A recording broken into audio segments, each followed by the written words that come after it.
নমস্কাৰ। আপুনি আপোনাৰ কেৰিয়াৰ গঢ়লৈ উঠাব পৰা নাই। আপোনাৰ জীৱনটো সংঘৰ্ষৰে আৱৰি ধৰিছে।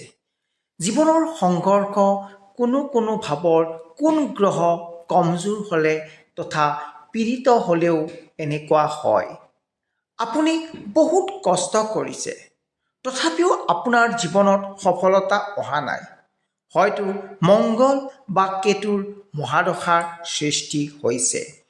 কেতুৰ মহাদশাই আপোনাৰ হ'বলগীয়া কামটো বাধা প্ৰদান কৰিব। বিশেষকৈ 4, 6, 8 আৰু 12 নম্বৰৰ ঘৰত থাকে যদি। হয়তো আপোনাৰ ৰাশি অনুসাৰে ব্যক্তিগত স্বভাৱৰ বাবেও হ'ব পাৰে।